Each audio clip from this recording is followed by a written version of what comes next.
إسراء قارسوها راستي وقا عمل بدري عادل بوينا إجباري هبالا نوشيان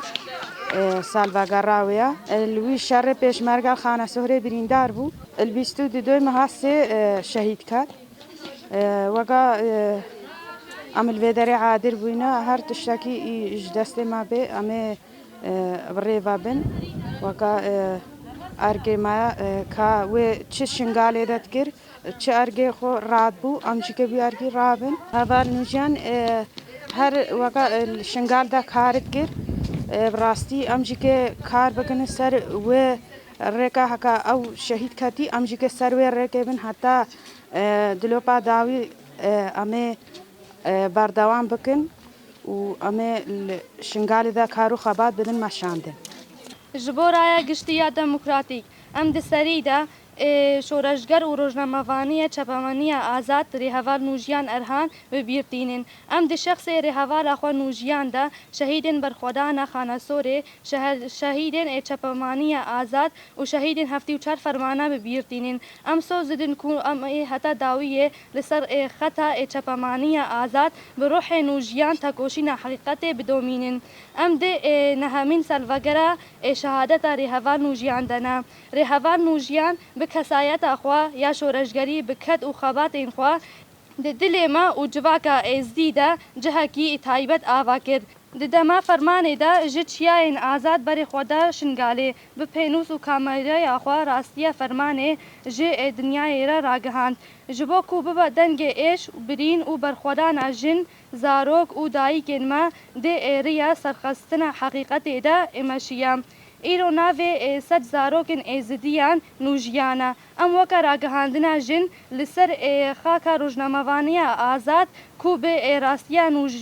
nûjiyan ve ava bûye tekoşîna heqîqetê dimeşînin me li ser rastiya nûjiyan xwe bi rêxistin kir û weke ragihandina jinên êzî xwe ava kiriye هەڤرایە نوژیان بوو ڕۆناهەیە حەقیقەتێ بوو کەچە چیایە شنگالێ و ڕۆژنامەڤانە خاکە پیرۆز ئا ئێزیدخانێ ڕۆژنامەڤان و هەڤرایەمە نوژیان di sala 2017 ئەندە دەماکو dê şerê xanasۆrê de heqîqeta berxwedê re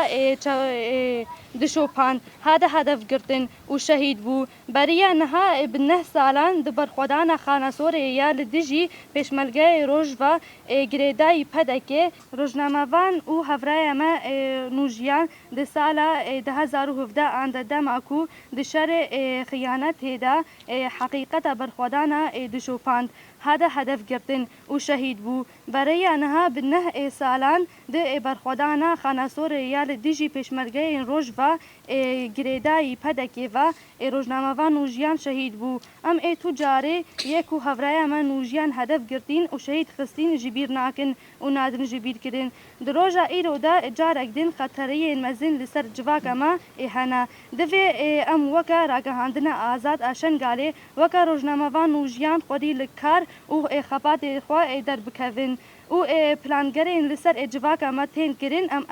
em eşkere bikin û bibin dengê civaka xwe em carek din hevraya xwe û rojnamevaniyê çepemaniya azad bi rêz û hurmet bibîrtînin û soza me daye şehîda riya heqîqetê dubare dikin bi vî bîr û baweriyê em dibêjin em heta dawiyê li ser şopa heqîqetê bi ruhê nûjiyan